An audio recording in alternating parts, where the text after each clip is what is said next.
नमस्कार।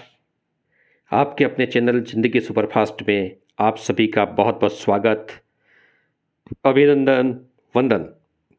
हाजिर हूँ मैं आज एक और कहानी लेकर, और इस कहानी को लिखा है मुंशी प्रेमचंद जी ने। जी हाँ, मुंशी प्रेमचंद जी, जिनका वास्तविक नाम धनपत राय श्रीवास्तव था। आपका जन्म 31 जुलाई 1880 को एक गरीब परिवार में हुआ था। आपको एक महान कहानीकार के साथ साथ उपन्यास सम्राट के रूप में भी जाना जाता है। आपने अपने जीवन काल में 300 से अधिक कहानियाँ लिखी और इन कहानियों को मानसरोवर शीर्षक से 8 खंडों में संकलित किया गया है। इसके साथ ही आपके कुछ उपन्यास जैसे गोदान, गबन, सेवा सदन, निर्मला, कर्मभूमि, रंगभूमि, कायाकल्प, प्रतिज्ञा, मंगलसूत्र, कुछ ऐसे उपन्यास हैं, कुछ ऐसे नाम हैं जिन्होंने हिंदी साहित्य को और भारतीय साहित्य को एक नई पहचान दी है। और इस विधा में यह विश्व स्तरीय कृतियाँ हैं। तो आज हम सुनते हैं प्रेमचंद जी की प्रसिद्ध कहानी ईदगाह। रमजान के पूरे 30 रोज़ों के बाद आज ईद आई है। कितना मनोहर, कितना सुहावना प्रभात। वृक्षों पर कुछ अजीब हरियाली है, खेतों में कुछ अजीब रौनक है, आसमान पर कुछ अजीब लालिमा है। आज का सूर्य देखो, कितना प्यारा, कितना शीतल है, मानव संसार को ईद की बधाई दे रहा है। ईदगाह जाने की तैयारियां हो रही हैं।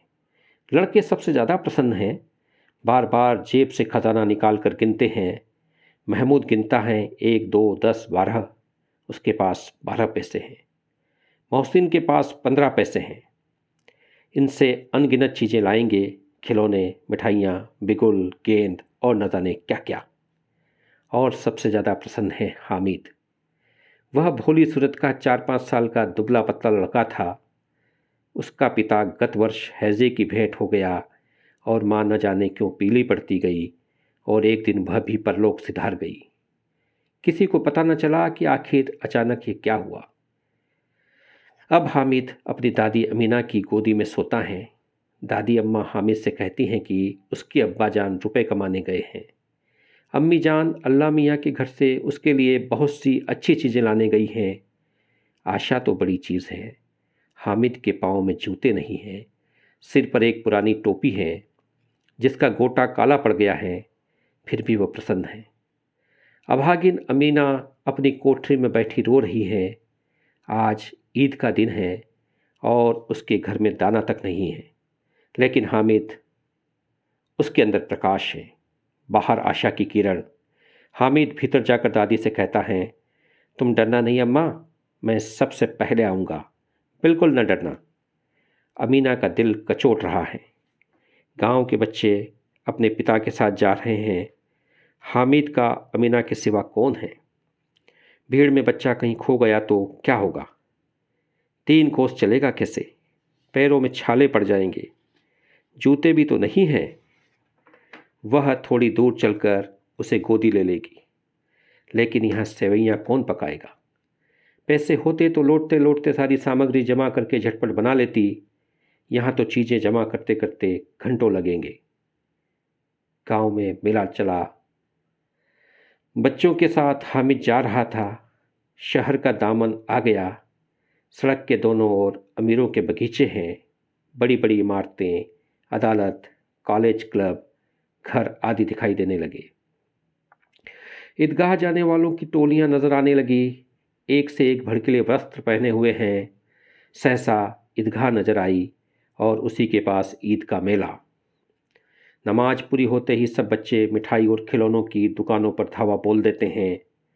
हामिद दूर खड़ा है। उसके पास केवल 3 पैसे हैं। मोहसिन भिश्ती खरीदता है। महमूद सिपाही, नूरे वकील और सम्मी धोबिन। हामिद खिलौनों को ललचाई आंखों से देखता है। वह अपने आप को समझाता है, मिट्टी के तो हैं, गिरे तो चकनाचूर हो जाए। फिर मिठाइयों की दुकानें आती हैं। किसी ने रेवड़ियाँ ली, किसी ने गुलाब जामुन, किसी ने सोहन हलवा। मोहसिन कहता है, हामिद रेवड़ी ले ले, कितनी खुशबूदार हैं। हामिद ने कहा, रखे रहो, क्या मेरे पास पैसे नहीं हैं?